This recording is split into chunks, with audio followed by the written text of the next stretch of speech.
Welcome to all. आप सभी का हमारे यूट्यूब चैनल में बहुत बहुत स्वागत है। आज हम बात करेंगे संगीत के बहुत ही इम्पोर्टेंट ग्रंथ के बारे में, जिसका नाम है संगीत पारिजात। ठीक है जी। संगीत पारिजात ग्रंथ के जो रचयिता माने जाते हैं वो पंडित अहोबल जी माने जाते हैं। ये आपको भली भांति से याद होना चाहिए, क्योंकि पंडित अहोबल जी ने संगीत पारिजात ग्रंथ लिखा है। और ये ग्रंथ इन्होंने लिखा था 1650 ईस्वी में। 1650 ईस्वी में इस ग्रंथ को लिखा था, यानी कि 17वीं शताब्दी में। 1650 ईस्वी में इस ग्रंथ को लिखा गया था पंडित अहोबल जी के द्वारा, जिसको हम 17वीं शताब्दी कहेंगे। ठीक है। पंडित अहोबल जी कहाँ के निवासी थे? पंडित अहोबल जी दक्षिण भारत के रहने वाले थे। ठीक है। आगे देखेंगे इनके पिताजी का नाम क्या था। इनके पिताजी का नाम श्री कृष्ण था। वो संस्कृत भाषा के बहुत ही प्रकांड पंडित माने जाते थे। संगीत में प्रवीणता प्राप्त करने के बाद जो पंडित अहोबल जी हैं, पहले तो वो दक्षिण भारत में रहते थे, लेकिन उसके बाद उत्तर भारत आ गए थे। आपकी जानकारी के लिए बता दूं कि दक्षिण भारत में कर्नाटकी संगीत जो है वो दक्षिण भारत में उसका प्रचार प्रसार किया था पंडित विष्णु दिगंबर पुलस्कर जी ने। ठीक है। दक्षिण भारत में। ठीक है। जहां वो पहले रहते थे। ठीक है। तो उसके बाद वो उत्तर भारत में आ गए थे, यानी कि जहाँ पे पंडित भातखंडे जी ने संगीत का प्रचार प्रसार किया था, जहाँ पे हम रहते हैं। ठीक है। और उत्तर भारत में आने के बाद ये कहाँ पे रहने लग गए थे? धनबड़ में, जहाँ पे शाहजहां जी के दरबार में इनको नियुक्ति प्राप्त हुई थी। ठीक है। धनबड़ में ही रहते रहते इन्होंने 1650 ईस्वी में संगीत पारिजात नामक ग्रंथ की रचना की थी, जो कि बहुत ही इम्पोर्टेंट ग्रंथ माना जाता है। सबसे पहले आपको पता होना चाहिए कि संगीत पारिजात ग्रंथ कब लिखा गया था। 1650 ईस्वी में लिखा गया था। ठीक है। किनके द्वारा लिखा गया था? अहोबल जी के द्वारा। ये आपके एमसीक्यूज में 100% क्वेश्चन बन के आ सकते हैं, तो आपको अच्छे तरीके से याद होना चाहिए। ठीक है। पंडित अहोबल जी के पिताजी का नाम क्या था?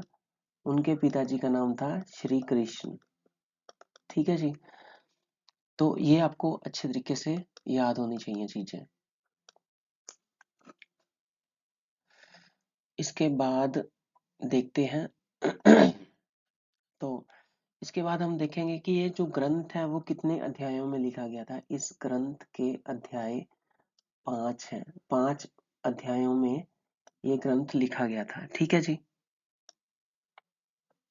संगीत पारिजात का जो फारसी में अनुवाद 1724 में किया गया था, वो किसके द्वारा किया गया था? श्री दीनानाथ जी के द्वारा 1724 में फारसी में अनुवाद हुआ था। ठीक है। और हिंदी में अनुवाद किया था श्री कलिंद जी ने। अनुवाद का मतलब होता है ट्रांसलेशन करना। ठीक है। अलग अलग भाषाओं में हुआ था, ताकि सभी लोग इस ग्रंथ से जानकारी प्राप्त कर सकें। राग तत्व विबोध, जिसे श्री निवास जी ने लिखा। राग तत्व विबोध ग्रंथ है, जिसे किन्होंने? श्रीनिवास जी ने लिखा था। इन्होंने क्या किया? संगीत राग तत्व विबोध में जो संगीत पारिजात है उनसे बहुत ज्यादा, मतलब कि उनका ही अनुकरण है। मतलब कि संगीत पारिजात ग्रंथ से काफी, मतलब कि उन्होंने रेफरेंस लिया था। ठीक है जी। समझ गए? चलिए आगे देखते हैं। संगीत पारिजात जो सा ग्रंथ है उसके अंदर अध्याय कितने हैं? 5 अध्याय हैं, है ना। जिसे क्या कहा गया है? प्रकरण।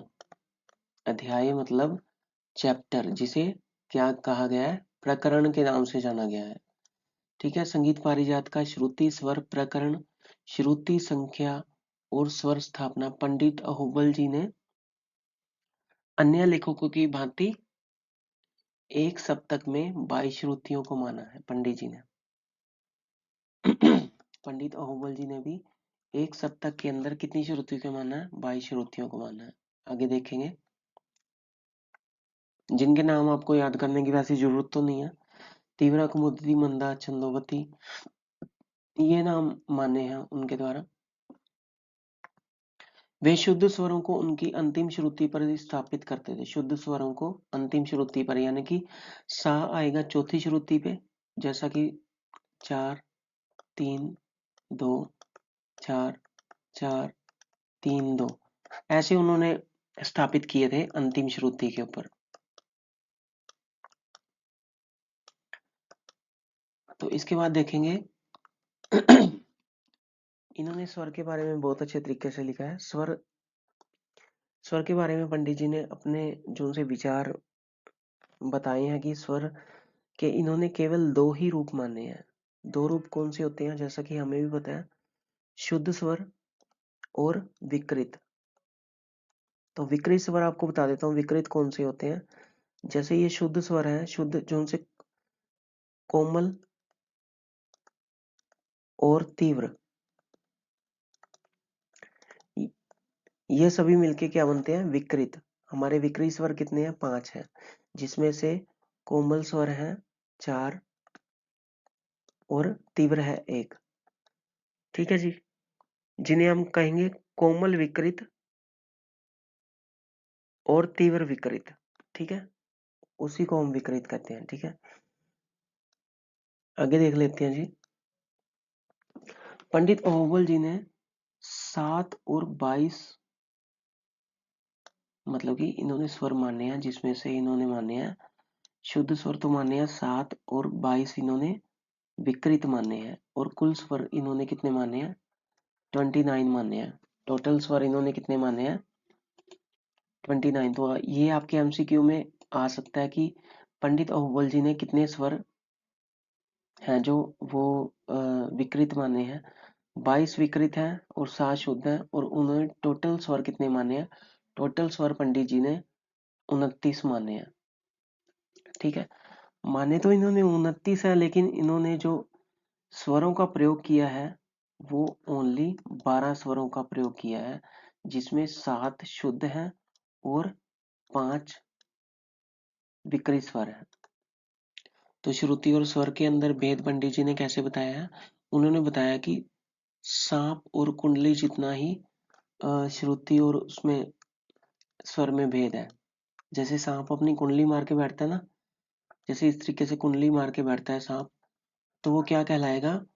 वो श्रुति कहलाएगा। और चलने लग गया तो सांप। जैसे जिस तरीके से यदि हम राग मालकोंस गा रहे हैं, आपके राग मालकोंस में स्वर जो से वर्जित हैं, जैसे लगा लीजिए रे वर्जित है और प वर्जित है, हम उसका यूज मालकोंस में नहीं कर रहे रे और पा का, है ना, तो वो क्या कहलाएंगी? वो श्रुतियां बन जाएंगी। बाकी जो उनसे स्वर यूज हो रहे हैं वो क्या बन जाएंगे?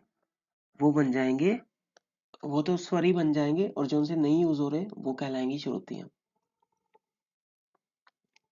ठीक है, यहाँ पे भी यही लिखा गया कि देखिए अभिप्राय यह है कि राग के स्वर केवल राग बदल देने से पुण्य श्रुति बन जाते हैं और अन्य श्रुतियां जो यूज हो रही हैं वो स्वर कहलाती हैं। तो इनके भी कहने का मतलब बिल्कुल सेम है।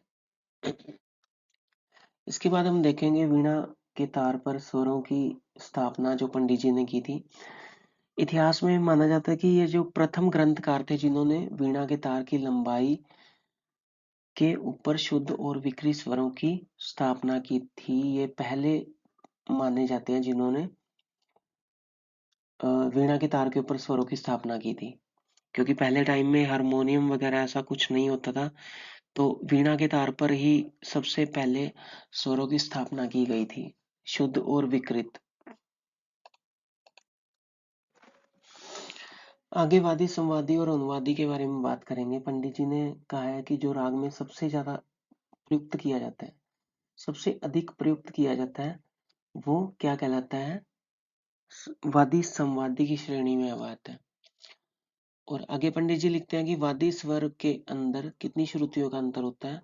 वादी स्वर में 8 श्रुतियों का और संवादी में 12 श्रुतियों का अंतर होता है ना। और वादी संवादी के अतिरिक्त जो स्वर यूज किए जाते हैं वो अनुवादी कहलाते हैं।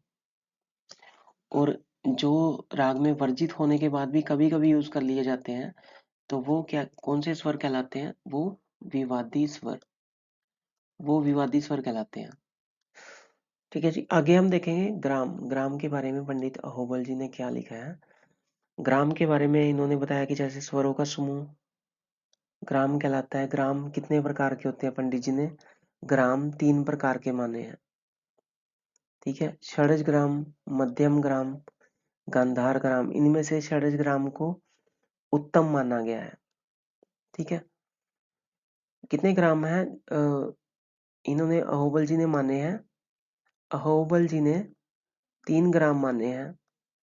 ठीक है, और सबसे उत्तम माना है षडज को, क्योंकि उसके बाद के जो विद्वान हुए हैं उन्होंने तो गंधार ग्राम को परलोक में स्थित बताया है। और इसके बाद मूर्छना के बारे में पंडित जी क्या लिखते हैं? स्वरों के क्रमिक आरोह अवरोह यानी कि असेंडिंग और डिसेंडिंग ऑर्डर में जाने से एक मूर्छना प्राप्त होती है। तो 1 ग्राम से कितनी मूर्छनाएं बनेंगी?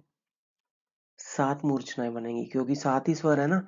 जैसे सा को, सा से यदि हम सा से गाएंगे तो सारे गामा पाधानीसा, ये एक मूर्छना बनेगी। यदि हम रे को सा मान के गाएंगे, फिर दूसरी, फिर गा को सा मान के गाएंगे, फिर तीसरी, ऐसे कर करके मतलब कि 1 ग्राम से 7 मूर्छनाएं बनेंगी। ठीक है जी, 2 ग्राम से कितनी बनेंगी? 2 ग्राम से 14 मूर्छनाएं बनेंगी, और 3 ग्राम से 21। ठीक है जी,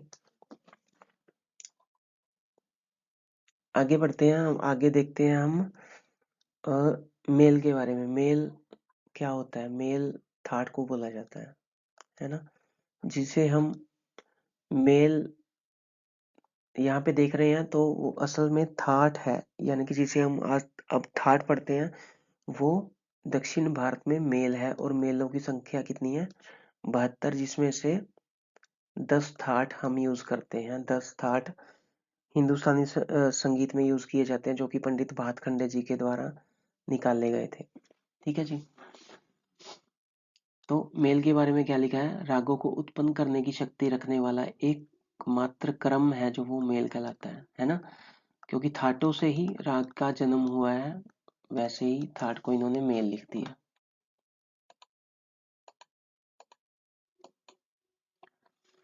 तो आगे देखते हैं वर्ण। वर्ण क्या होता है? पंडित जी ने वर्ण के बारे में भी बहुत सुंदर तरीके से बताया है कि पंडित जी के अनुसार गायन की क्रिया का स्वरों के पद आदि में विस्तार करने पर वह वर्ण कहलाता है। गायन की क्रिया का स्वरों के पद आदि में विस्तार करना, यानी कि जो लिखित रूप में होते हैं, जैसे अगर मैं इनको लिख दूंगा तो ये क्या कहलाएंगे? ये पद कहलाएंगे, लिखित रूप में हो गए ना। अगर हम इन्हें गाएंगे तभी ये स्वर बनेंगे। तो वर्ण कितने माने हैं इन्होंने? पंडित जी ने 4 वर्ण माने हैं: स्थायी वर्ण, आरोही, अवरोही और संचारी। ठीक है जी, इसके बाद अलंकारों के बारे में आपसे पूछा जा सकता है कि पंडित जी ने कितने अलंकार माने हैं। तो अलंकार को क्या कहते हैं? अलंकार, यदि अलंकार के बारे में जाने तो आप इतना यहाँ पे ये भी लिख सकते हैं कि अलंकार वो है जो संगीत को सुंदर बनाते हैं। जैसे राग में तानों का प्रयोग किया जाता है, पलटों का प्रयोग किया जाता है, वो संगीत को सुंदर बनाते हैं। ये एमसीक्यूज में पक्का आने के चांसेस हो सकते हैं आपके, कि पंडित जी ने कितने अलंकार माने? पंडित जी ने 56 अलंकारों को माना है। ठीक है जी, और राग प्रकरण के बारे में यदि जाने तो पंडित जी ने कितने रागों का वर्णन किया है? 122 रागों को पंडित जी ने माना है। ठीक है, पर उन्होंने 122 रागों को थाटों के अंतर्गत नहीं माना। ठीक है, अलंकार कितने माने थे पंडित जी ने? 56। ठीक है, और 122 रागों का इन्होंने वर्णन अपने संगीत पारिजात ग्रंथ में किया है। जो कि हम आगे देखेंगे। संगीत पारिजात ग्रंथ में गायन का भी उल्लेख किया है और इसमें अलग अलग रागों के बारे में इन्होंने परिचय दिया, जैसे रामकली, तोड़ी। ये गायन समय का मतलब है आपका टाइम थ्योरी, है ना। ये दिन के समय, दिन के पहर में गाए जाते हैं। और इन्होंने 122 रागों का वर्णन किया है, जैसे कि हम पहले भी 122 रागों का इन्होंने वर्णन किया है। और कुल कितने श्लोक हैं संगीत पारिजात ग्रंथ में? 500 श्लोकों का इन्होंने वर्णन किया है।